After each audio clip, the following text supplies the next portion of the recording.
Well, hello, everyone. It's your girl, Gabrielle. Welcome to a brand new episode of Hot Topics. If you are new to the show, let me tell you what the show is about. So, this is the show where we like to have real talk about real things, all right? We tend to focus on certain areas, right? We tend to focus on education, employment, self care, resiliency. What else? We like to talk about, life, talking with other tutors like myself. This is the show where we like to get into the nitty gritty of things. We like to do a deep dive into single topics, and today is no different. So I am excited about this episode because today is not only do I have a repeat topic, but I have a repeat guest. So let me tell you the repeat topic. So the repeat topic is study abroad. So this is part two of our installment, Study Abroad. I am bringing this topic back. So I love it when I bring back topics. I get to explore multiple perspectives of the same thing. So this is part two of our sub series, Study Abroad. And my repeat guest, her name is Sandra Jeffrey. Go back to our episode about, I already forgot, talking with tutors, excuse me, talking with tutors. She was on part seven of that, and now I am bringing her back for our study abroad episode. So let me just remind you about who Sandra is. So Sandra, she she is an she is an international education advocate that supports and empowers others to step out of their comfort zone. Boom. All right, without further ado, I'm going to go ahead and bring her to the stage. Hi, how you doing Yeah, today? I'm good. How are you? Good, good, good. All right, so welcome back to the hot seat. Welcome back to Hot Topics. Thank you. So this is our second episode together. So I hope I didn't scare you away from the last time we met. Not at all. All right. All right. So today we're going to talk about studying abroad. So, as without further ado, I'm going to let you take the stage. So please tell us your experience studying abroad. So I have been studying abroad since the early 90s. That kind of gives you my age. But I started studying abroad actually, I first started going abroad when I got information as a high school student. And I went to 5 countries through the People to People Student Ambassador Program. A lot of people might have heard about it. And on that trip, I went to England, London, Sweden, Denmark, Finland, and at that time, the Soviet Union. And at that time, I had homestays at places in Sweden. I had a homestay, and also in England. And it was outside of London that I had to study abroad. The homestay rather, for a week. So we were there for the whole summer. So that was my first exposure to traveling abroad and being in a different country with my peers. After that, when I started college, I got interested in going to China. And I was nervous because I really had no background experience going to China. No one I have known had lived or traveled to Asia. So I was nervous. And my mom was particularly scared because that's not something that she could guide me or, she was familiar with. Nevertheless, I ventured off, and I remember leaving, looking back at my family, saying, "What am I doing?" But it was the best decision I ever made, going to a foreign country, going to China in particular, in the early '90s. It was before McDonald's was in China, so there was an opportunity for me to get the pure aspect of the culture before it was a little westernized, before the influx of McDonald's and Wendy's, etc., in China, or Pizza Hut rather. After that, after my 6 months in China, I came back to college and I encouraged more of my classmates to go to China. And it encouraged my peers to do a year abroad in China or to do a year abroad in Spain, because I just came back with just excitement and just sharing with my experience abroad. They just wanted to also participate in it.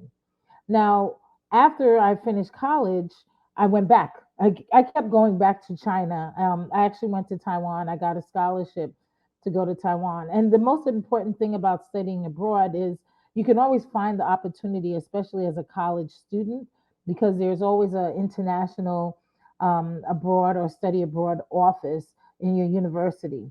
And for the high school level, there are opportunities, but you have to seek it out a little more for a high school students. But the important thing, especially for students of color, is to step out of your comfort zone. The percentage of African Americans, in particular, or people of color going abroad has decreased. Is not very high. It's about 5.5% comparative to the non people of color, which is obviously a higher percentage. So we want to encourage more people of color to study abroad. And there are many reasons for that. I usually do presentations explaining to students why it's important to study abroad. But one of a couple of reasons why it's good to go abroad. One, it's fun. Like that's the bare bones. As a young person, you want to try something different. Studying abroad is the best way for you to get out of your comfort zone. You do it in a controlled environment. And when I say controlled, do a program where people know where you are, right? Your parents know where you are. There's a contact number for you to reach somebody or for your family to reach somebody. And you feel safe when you do a program. So I've always done programs until I was older, and then I just went on my own because I was just comfortable. But it's important to have that comfort zone. It's fun, and you need that comfort zone. Those are the two important things, right? And three, you feel empowered because you're doing something that you didn't think you were going to be doing last year, right? So you're trying new foods, you're getting on a bus by yourself in a country where you don't speak the local language. That's scary. But once you see yourself going through the motion, it empowers you to say, I did this. I can get on the bus by myself or with my classmates, rather, and I can go to the store or I can get some ice cream or I can buy ice cream at the local bodega or shamaibu, they call it in China. So you can do that, and that is empowering because when you get back home, you're like, I can do anything. I can fly because of the experience of studying abroad. So I would consider those are the four main things to consider when you're going abroad. It's fun. You need some place that gives you a comfort, a sense of security, and it empowers you. So that's three, and it empowers you, and that's the best part of it. So that's my summary of studying abroad and why it's important. Thank you. Thank you for sharing that. So, I know you mentioned it in our last interview, but I'm going to have you discuss it again. Sure. So, and you brought up a couple of other countries, but particularly China. Can you just discuss again what made you decide to go to China? One, it was initially a deer. Someone had told me that I couldn't go, and I thought I never heard that I couldn't do something not from the way I was raised. So I said, of course I can, not knowing what I was doing or what I was actually getting myself into. So I went to the study abroad office. I filled out the application because I'm thinking, why can't I go? There's no reason why I cannot complete the application and go to China. I only knew about its history, right? It has a very long history. So I said, let me just take that chance. It was a leap of faith. That's the real reason I stepped out of my comfort zone. That's the real reason why I went to China. And I'm glad I did it. So, what was the process like? So, because like I said in the last interview, I studied abroad in Italy while I was in college. So, what were the steps you took? So, you decided to go to China. What was the next step? So for what a lot of students don't realize and what they should know is when you want to participate in a study abroad program, it's a process, right? and you have to complete the application. 99 times out of 10, nine out of 100, the application process is including your name and essays. You will have to write an essay about why you want to go abroad. And it could simply be because you want to try something different. You want to step out of your comfort zone. It's important that you're honest in your essay about why you want to study abroad, even though you've never been to that country before, even if you haven't spoken the language. Because most people go abroad because they don't are not familiar with the culture and the language. So it's an opportunity for you to learn and grow. So you have to fill out the application.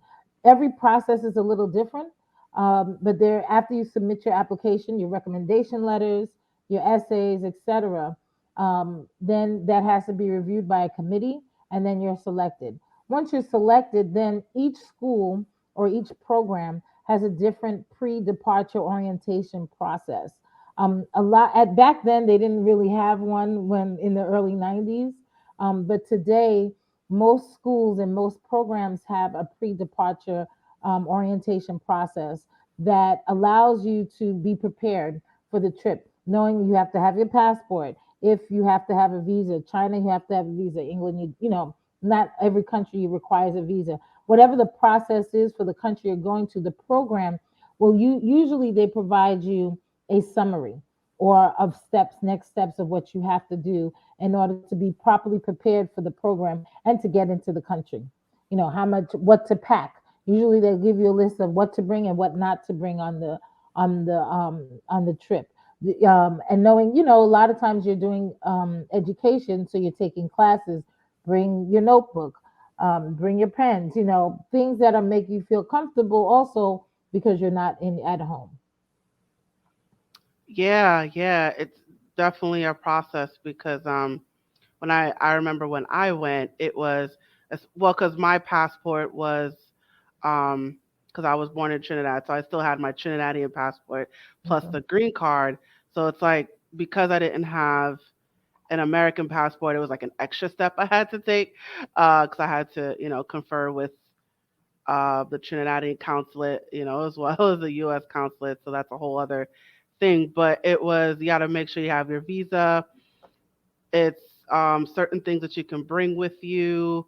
I mean, of course, it's a study visa, and Right. and I think the when I had, well, I knew I was only going to be there for half a semester, so mine was like 3 months, Right. I think. If you're going to be for a year, I'm assuming they give you up to a year. It The visa, depends. It yeah, depends. Each country is different in terms of what they require, and your purpose. It could be study or it could be a tourist visa, depending on the length of time that you're in the country. yeah, yeah.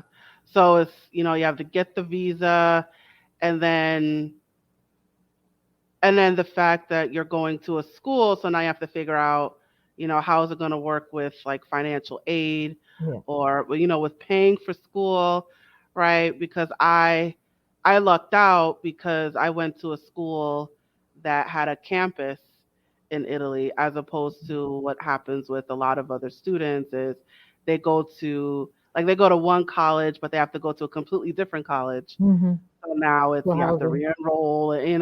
So I lucked out because again, it's like staying in house, so it was Mm-hmm. easy that way. So Well, it was, yeah, my program was similar.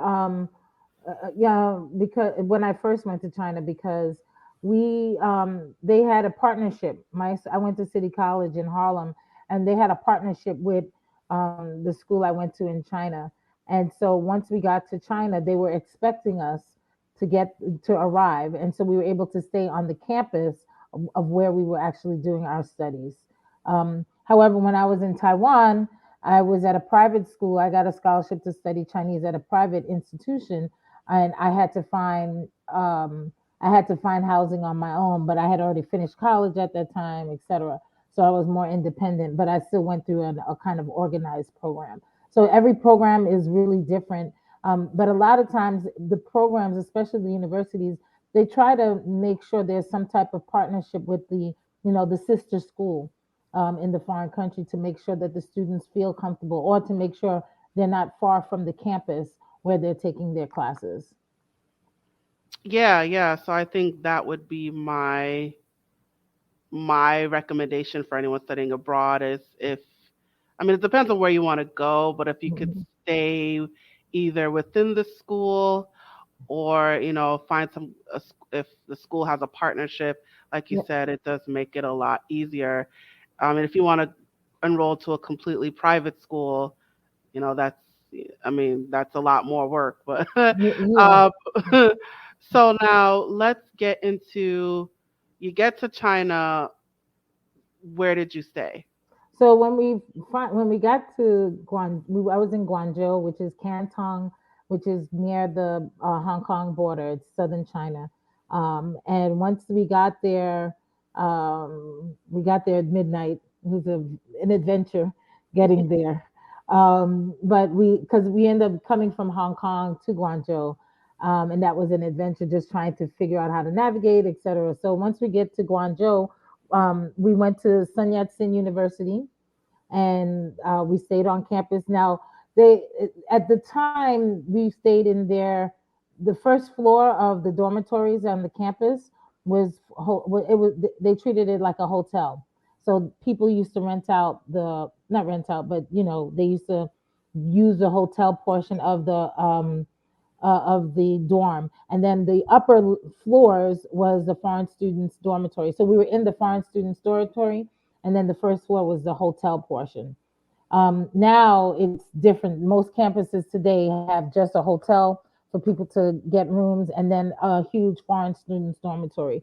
So we were in that dorm, and my dormitory consisted of people from everywhere across the globe, places I've never heard of before in my life, to places that I'm familiar with. So there were people from different parts of Africa, Japan, Singapore, Senegal, Germany. That was all my community while I was on campus. And they were also there studying Chinese. A lot of them were also getting their master's or bachelor's, getting their education in China. So that community is what I embraced when I got to China. And so I wasn't expecting that coming from college. I didn't know what to expect, but it was with open arms. I met all these different people from different backgrounds that I connected with we were all there for one purpose, to study Chinese or to, get our education on the campus.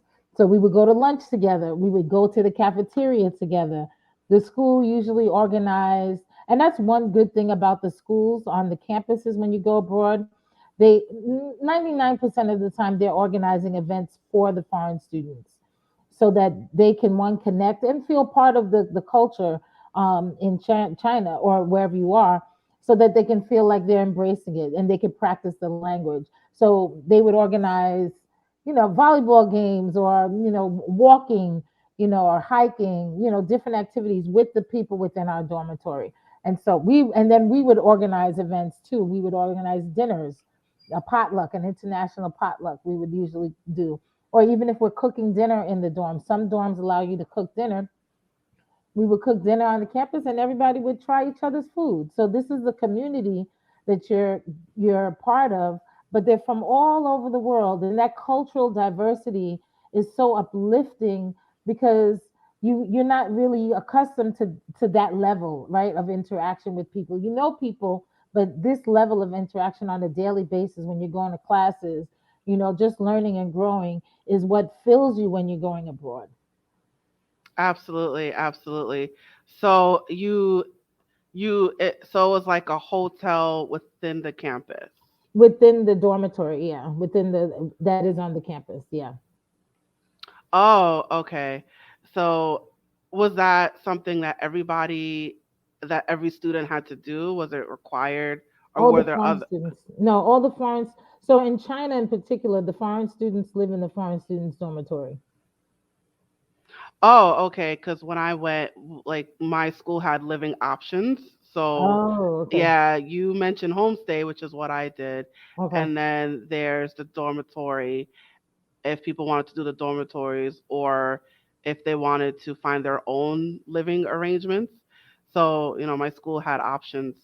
So it's interesting that, all the foreign students had to stay in a dormitory. yeah. So now,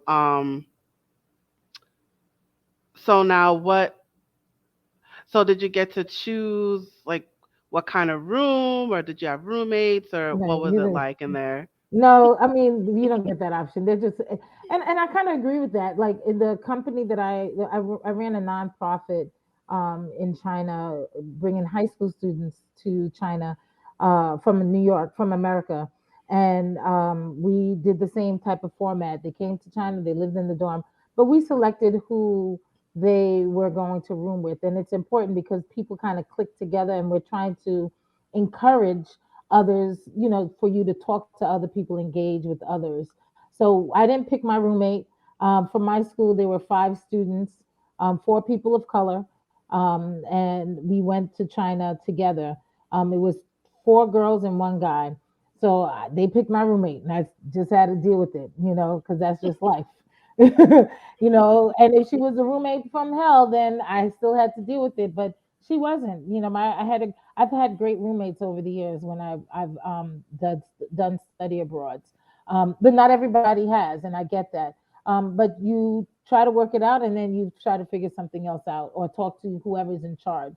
So my school, at least in China, some of the programs do give you the option to, and it's depending on how the program is set up.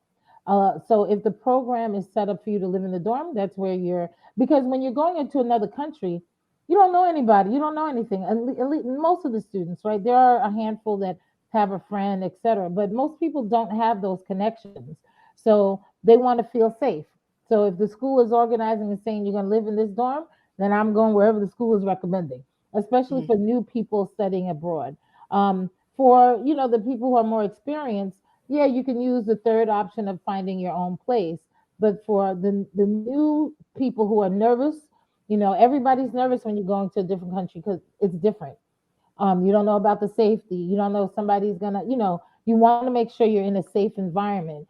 And so the most important thing is, at least on my end, I stayed in the dorms in the first couple of years I studied abroad, and that gave me comfort to do that type of, to stay on campus. And all my classmates was on campus. That's the other thing. You want to be able to engage with your classmates so that you have your network of support, right? They know where you are. You could go to lunch together with them and go to breakfast and dinner and explore the city, with a group of people instead of being alone. And even if you are a loner, you end up eventually connecting with somebody because you don't know the language, so you'll end up depending on somebody to go with you. So you will develop some type of friendships with someone, even if you're a person that likes to be by yourself. But the people who like to be by themselves, they went to China or they travel abroad to break out of that shell. Oh, okay. So it sounds like you're. So there actually places to eat on campus? Oh yeah, so it's just like Oh, a regular American campus, at least in China. It's a regular campus. There's a cafeteria, and it was open for breakfast, lunch, and dinner. But a lot of times we would go off campus and try the food across the street. There were lots of restaurants across the street from the campus.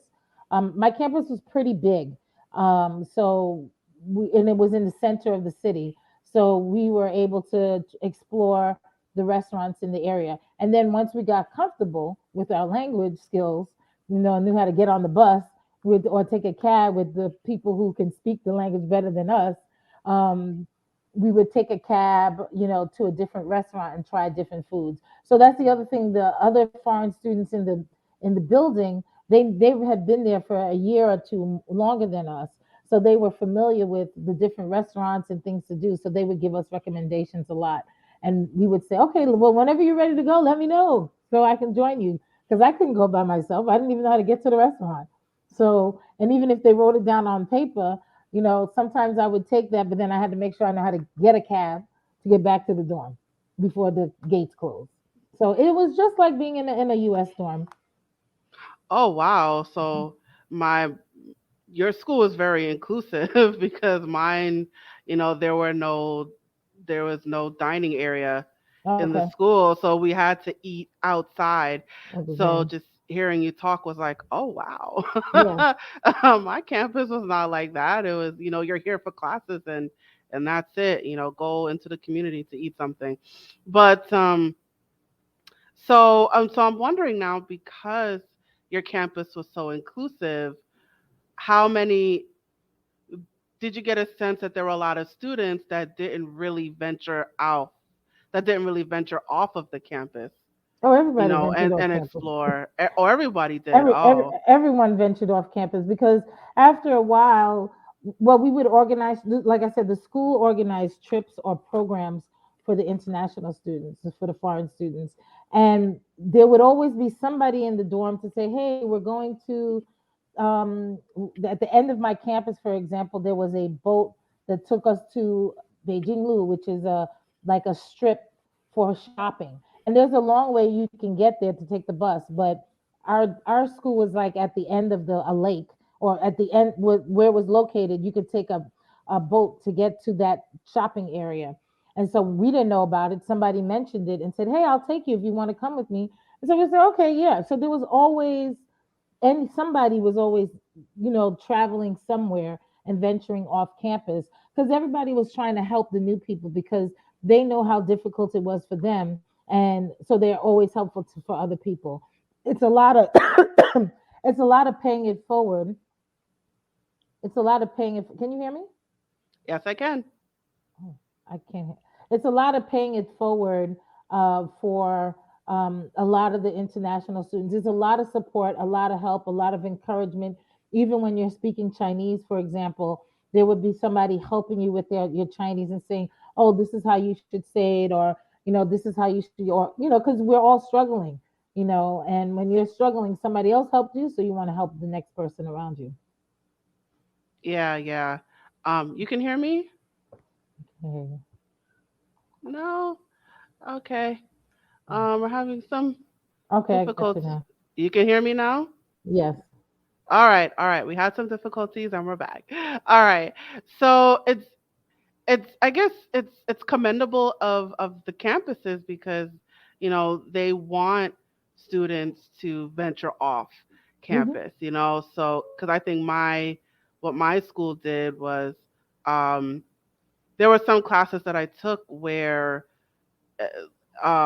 like getting into the community and talking to people, and it was part of the experience, it was part of the class, so it was integrated Okay. into the curriculum.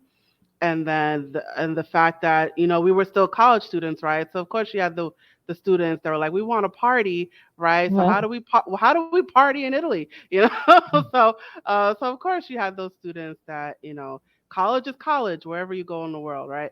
Right. So now um, so the fact that the schools are aware that these are foreign students, so we want them to integrate into the community. So they create different events and they have Hmm. different things on campus. And I think what my school did, there was a booklet of events going on in Italy, and they gave it to every student. So it was it's definitely, well, they threw us into the fire pretty much. It sounds like you guys had an easier time. So now, um, It all feels like fire, no matter what you yeah. do, because it's new and nobody's interested, or you're like, I've never heard of it before. I was thrown into doing a talent show. I used to sing, and so I sang a Chinese song that I knew.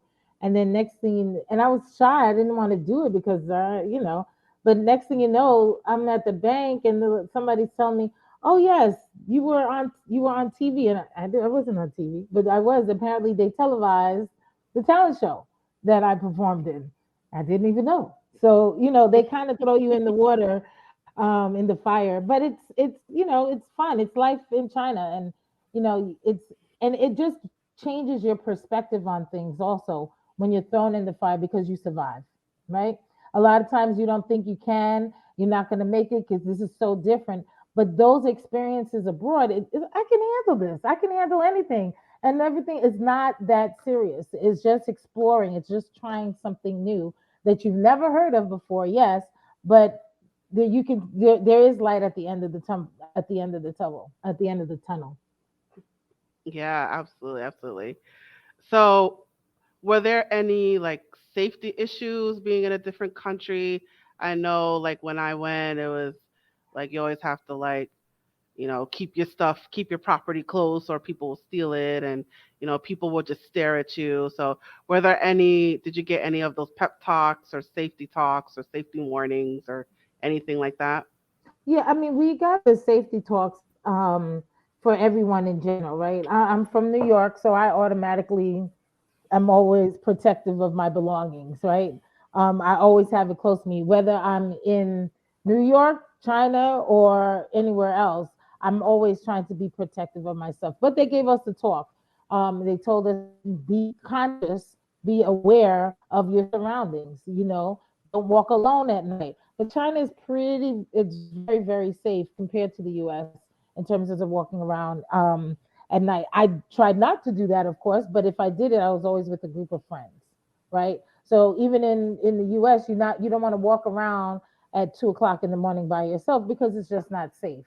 You want to make sure you're safe. So we did get those talks. People always stared. In China, they will stare. That's a given. A lot of times when I've done my pre-departure orientation for students, I'll explain to them that because they are people of color, black women, black men, a lot of the locals are not accustomed to seeing black people except for what they see on television. And so I prepare them that they will stare because they're in awe of us. They've never seen people with our hue and different hues, right? So they're surprised. And then they're friendly about it because they just want to take pictures with you. They'll give you your baby, and you'll take a picture with their baby, for them to put in a photo album. So it's harmless. But that will come automatically. I've gotten accustomed to it in China, but for new students and people, it's just part of the reality of being in a different country sometimes. Yeah, and you bring up an interesting point about racial identity abroad, and that's something we'll Yeah, talk about next time. And that was the experience that I had. People came up to me in Italy was and automatically assumed I was from Africa, right. right? And I tell them like, no, I'm from America, right? So it's can you talk more about that about how people perceive, black people abroad? And I know we'll go into more detail next time. But I had an experience with that, and can you talk more about that? I mean, it's a challenge, and it's really a double-edged sword, right? Because as much as I enjoy traveling to China, learning about Chinese culture, learning the language, speaking to Chinese people, just engaging in conversation, learning about their culture. There's a flip side to that. There are some locals who are not accustomed to seeing Chinese, black women, black people, so they're surprised. They want to see, they'll say my hair is beautiful, my hair is different, they'll always say my hair is beautiful. Oh, need a tofa pialiang, or how many, oh, need the bienza, your braids, they're beautiful. They always are very complimentary, but they're surprised. There are a lot of stares. In the beginning it's difficult, especially as an 18-year-old, 20-year-old, or anybody, right? When you're first time somebody's staring at you, that's difficult to accept, right? So for Chinese, but once they start to get to know you, they realize, oh, because I have a lot of Chinese friends, right? On campus in particular, they would come up to me and start talking to me and chatting with me because they're curious. And I appreciate that because they want to learn more and know more about me. But a lot of times the locals, they're just never seen. A lot of them are staring at you because they've only seen a black person on television or in a book or on a poster, Michael Jordan on a poster. Do I know Michael Jordan? Yes. No. Am I Beyonce? Yes, I'm Beyonce. I'm her cousin. I'm her. Because they've never, they don't really know what she looks like in person. But for them, they are in awe because of our hue is our complexion is completely different to theirs, right? And our hair texture is completely different. So when it's completely opposite to what they own or have, people are surprised, and they talk about it because their culture, most people look similar in terms of their skin tone and their hair texture. Right, and it also brings up a deeper issue in regards to like foreign immigration. And because I at the time I was in Italy, I think people that even though I don't know if they changed it, it was many years ago, but if your ancestry was from a different country, even though your kids were born in Italy, they're not considered national. They're not considered Italian. So I don't know if that's changed. That was a while ago, but it brings up a deeper issue of immigration and lack of diversity and um, and the perception of different races, and the only way that they know about different races is on TV, on media, and things like that. So now, were you when you initially went to China, were you offended? Were you weirded out? Were you because it sounds like you had a positive reaction. I was weird. I mean, I was weirded out in the beginning, of course, because I'm not used to people staring at me. I'm not used to people. I mean, I enjoyed the fanfare of to a certain extent, right? Until it was every single solitary day. It's like, oh gosh, you saw me yesterday. I'm the same person that you said, hey, hi, black person. I'm the same person, but they're just still in shock. So I was weirded out in the beginning until I got accustomed to it and said, just how it is, until it got to a point where it if you fast forward to I was last in China in 2014. you know there people don't even look at me in certain parts of China, right? I lived in Beijing and I lived in Nanjing and Shanghai, those big cities. Those big cities, especially post Olympics, they're accustomed to seeing more foreigners, right? But if you go to the rural area and to the countryside, those areas are not accustomed to seeing a lot of foreigners because that's most of the foreigners go to the big cities. A couple of people will go out to the rural areas, and that's where they'll be more shocked. I remember visiting a Chinese friend's home for Chinese New Year, and I drove in, and everybody in the town, not the town, the village, swarmed around the car to say hi to me because he told everybody that I was, that he's bringing a foreigner, to dinner for Chinese New Year. And so everybody was looking, wanted to see what I looked like. I felt famous, why not? And then I get out of the car, and then after that, after everybody sees me that I walk like they walk, and I'm normal. And once everything died down, but they were still in shock at the end of the day. So Mhm. it takes a lot to get used to. Some people do not get used to it because it's a lot. You have to find, I tell students, or people who travel to China, especially for an extended period of time, that they have to find their outlet, so that they can deal with this on a daily basis, because it is mentally stressful sometimes. But then on the other hand, you get to speak Chinese, and I'm talking Chinese and I'm having a great time. But then you need a break of, oh my gosh, you're a black person. You're a black person. That becomes overwhelming sometimes. It really does. But I had a great experience, and then a part of my experience was stressful. But I live in America. There are some days that you're here in your own home where you don't want to deal with anybody, but you still have to deal with work. You have to deal with, so not everything is always rosy 24/7. It's just life in China and life in the US. You have your stresses and your happy days. So it's the same. I think it's no different, but I think you learn how to adjust, with different situations when you're abroad.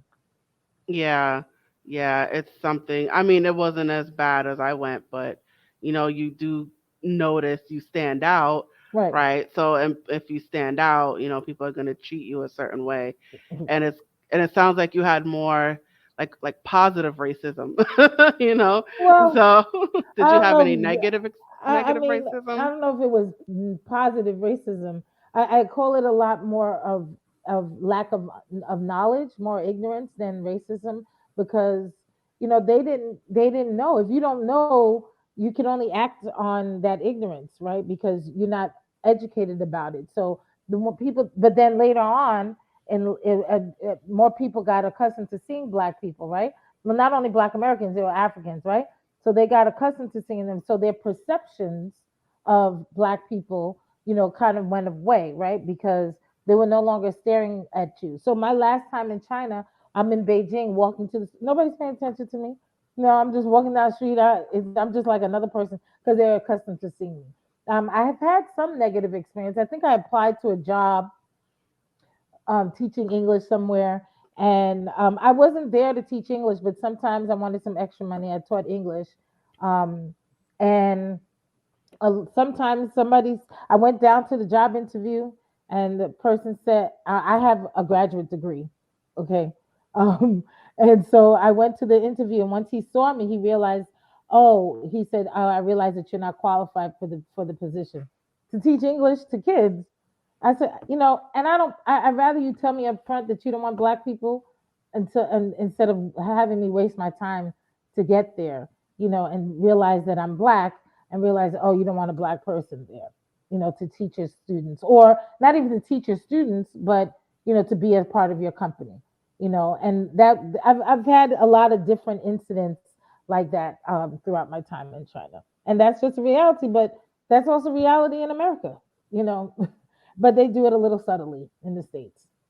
Mm, yeah, absolutely. That's the vibe that I get. So, let's talk about the language part. Sure. So I mean, obviously you study Chinese in America. So did you ever Mm-mm. were you ever shocked, or was there a culture shock when you got to China and you attempted to speak Chinese? Was there a sense of like, whoa, this isn't the Chinese I learned in school, or did you nail it? Well, I never studied Chinese in the States. My first exposure to Chinese was in China when I first went. So when I first got there, I didn't say, they gave us like a sheet with some important words, but I didn't know anything about Chinese. I couldn't like the language in terms of how to say anything.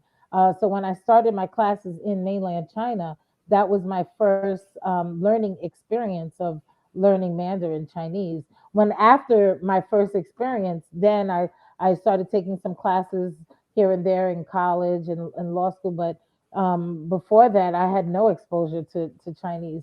But the day that it clicked, when I got it, it was when I said something and I was able to take the bus somewhere, and I was able to read something on the one of the characters, a set of characters on a store, and then I was able to get on a bus and go to my destination. I said it, the bus driver understood me, and then the whole ride I'm in shock. The bus driver understood what I said in Chinese.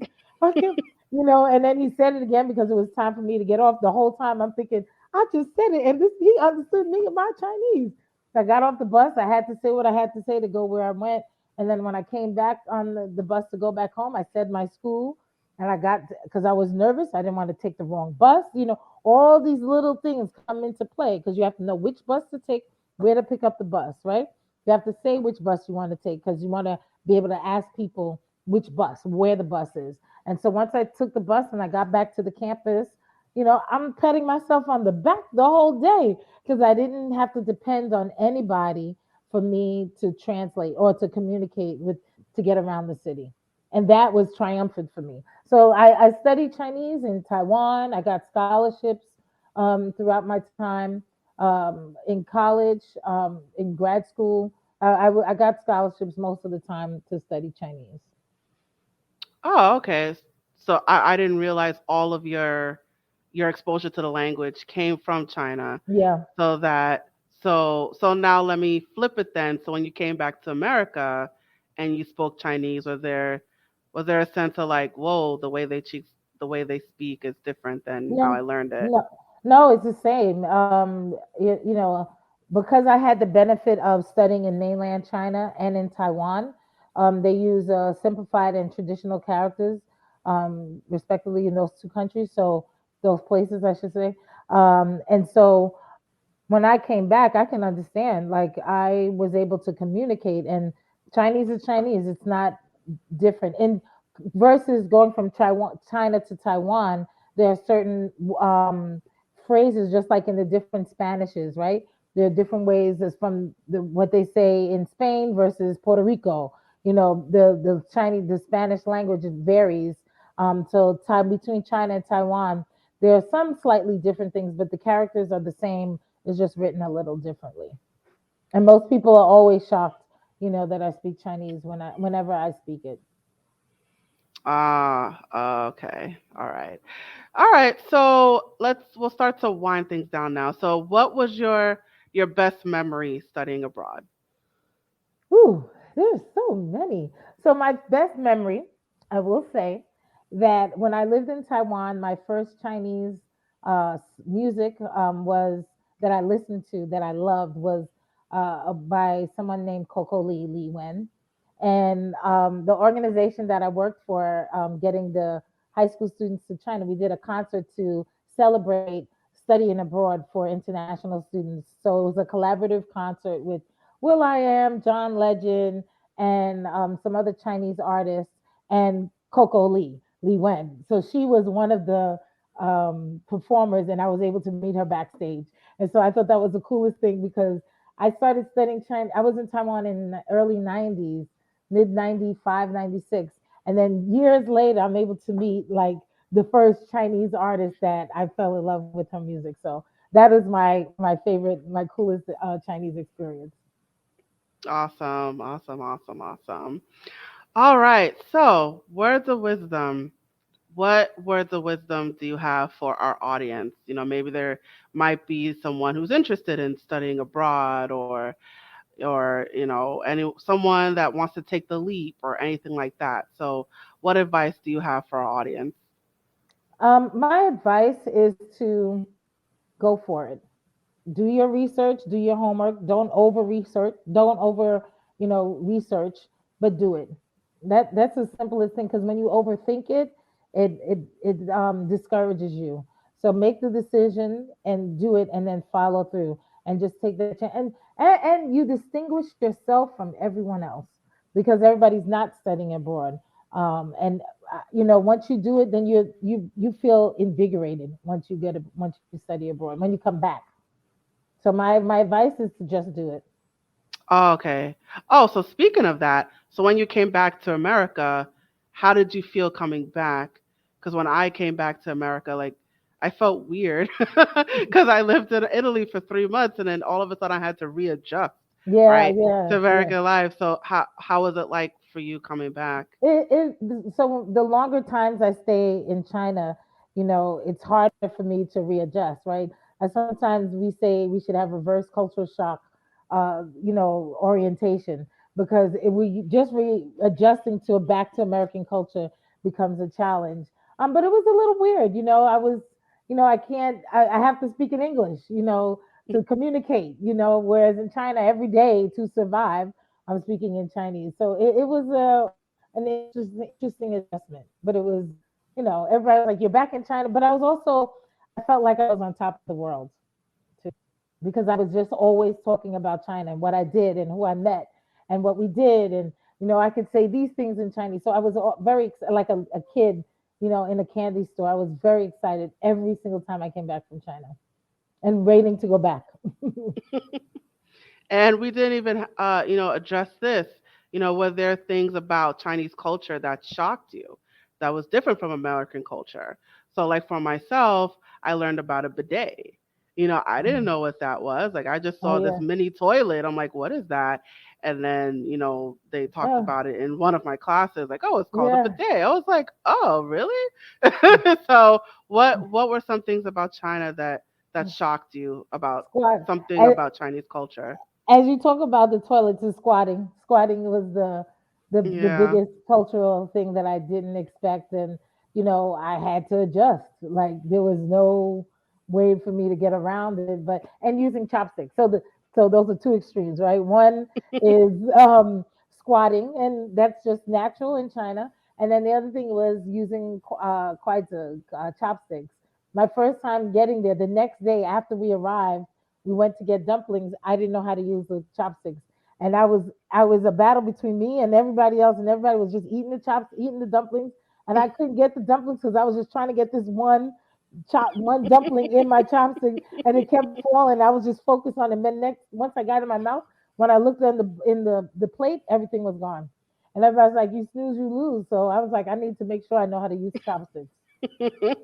All right. Awesome. Awesome. Awesome. All right. Awesome. All right. So let's get to your promo. Thank you so much for Thank this you. amazing conversation. And let's get to your promo. There's your banner. There's your banner. All right, you guys. So, Sandra Jeffrey, she tutors Chinese, you guys. So she tutors virtually for anyone interested in online students, and she also tutors locally for people in Atlanta, Georgia. So if you are interested in her tutoring services, reach out to her. She has two Instagram accounts. So one is Chatting Connecting. I'll just spell that out for the audio people. It is ChattenConnectn. And the second one is Shanjia57. That's her personal account. I'll also spell that one out. It is SHANGJIE57. So I encourage you to check her out on Instagram and follow both of her accounts. Reach out to her on Instagram if you are looking for those services. And we didn't mention it last time, but we're doing it this time. You could also call her. Her phone number is 404-828-0086. You could also email her at info@chatconnect.com. So that's, I'll spell out the email. It is INFO, then there's the at symbol, ChatConnect.com. So if you are looking for Chinese tutoring, if you want to learn how to speak Chinese, whether you are a beginner, intermediate, or advanced, or you need advice on, studying abroad in China, Sandra is your girl. Reach out to her. Yeah. Again, she has two Instagram accounts. I encourage you to follow her. You could also call her and email her as well. So that information is at the bottom of your screen if you are watching this on video right now. And for those of you listening to this on audio, all of this information will be in the description.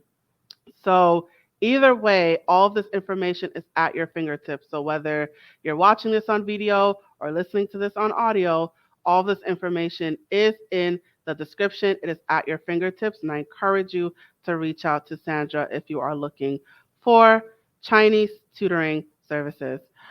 Sandra, is there anything else you want to share about your company, about your business, anything that you have to offer?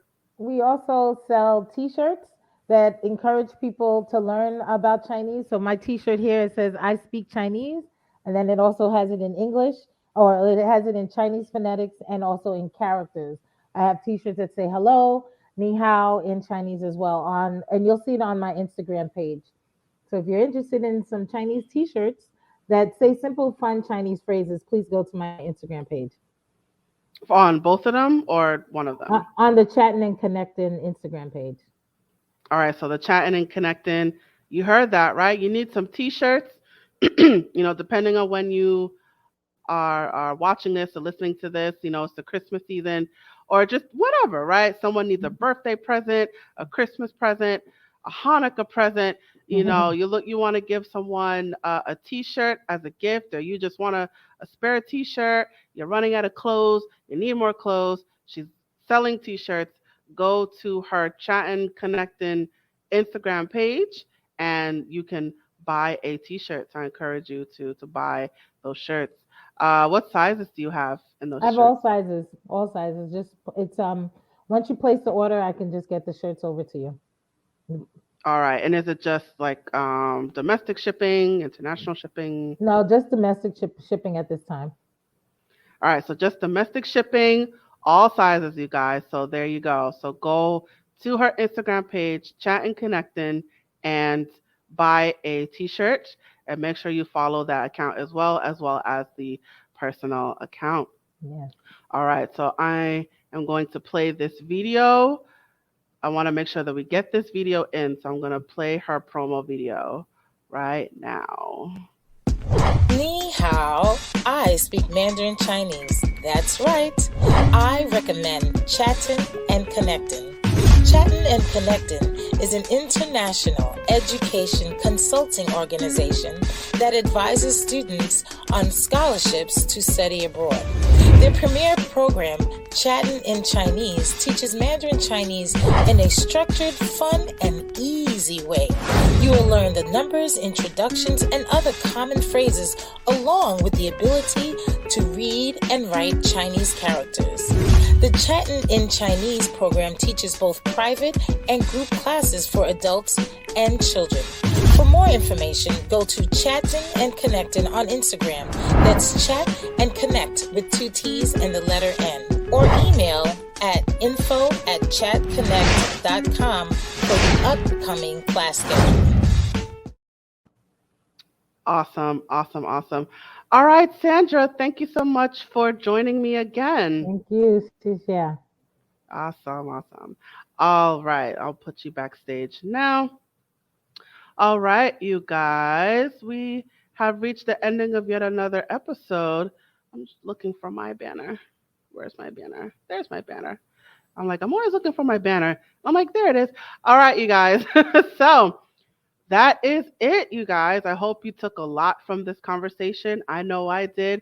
It's great to talk to another study abroad alum. So it's whenever I have an opportunity to talk to someone who's done the same things I did, whether that's tutoring or studying abroad or any kind of similar experiences, I love that. I love being able to to share stories and share information and having this platform and having this podcast and having um video and audio and having this podcast, it allows me to share this information with you. So that's why whenever I have this opportunity, I am all for it. But yes, let's get to the ending here. So, as a reminder, this podcast is a production of my company, A Step Ahead Tutoring Services. So, if you are looking for tutoring services, whether it is for yourself, because we also work with adults, or it is for your child, whether it's homework help, college counseling, one-on-one tutoring, what else? Editing and proofreading. We we provide those services for you. So I encourage you to reach out to us. Our website is www.astepaheadtutoringservices.com. You could also email us at success@astepaheadtutoringservices.com. You could also find us on our many social media accounts. We are on Facebook, Instagram, Twitter, Eventbrite, WhatsApp, and YouTube. So just look up A Step Ahead Tutoring Services and you will find us. So I encourage you to find us on social media, follow us on all social media accounts. And if you need to reach us, you can reach us on social media as well. So I encourage you to do that. I encourage you to go to our website. Again, the website is www.astepaheadtutoringservices.com to learn more about how to get a tutor for whether it's for your child or for your family. And we do virtual tutoring as well as in-person tutoring for our local community that's New York City and Long Island. So if you are looking for a tutor, reach out to us. Our services are available. And I also want to encourage you guys to drop a rating. Let us know what you thought about this episode by leaving a comment in the comment section below or in the comment thread. Or, whether if you're listening to this on our podcast, drop a rating, drop a note, drop something. Drop something. Let us know what you thought about this episode. I definitely will appreciate your feedback. And if you've missed any of this, do not fret. The information is in the description or it is scrolling below at the bottom of your screen if you're watching this on video right now. So whether you're listening on audio or watching on video, all of this information is at your fingertips. All right, you guys, and that is it. Thank you so much for watching. Thank you for joining me. And again, we're a little over time, but that is okay. I look forward to you joining me at the next episode. Let me just pull up my closing video here. All right, you guys, thank you so much for joining me. I look forward to you joining me at the next episode. Thank you again, you guys. And now I am signing off. Bye.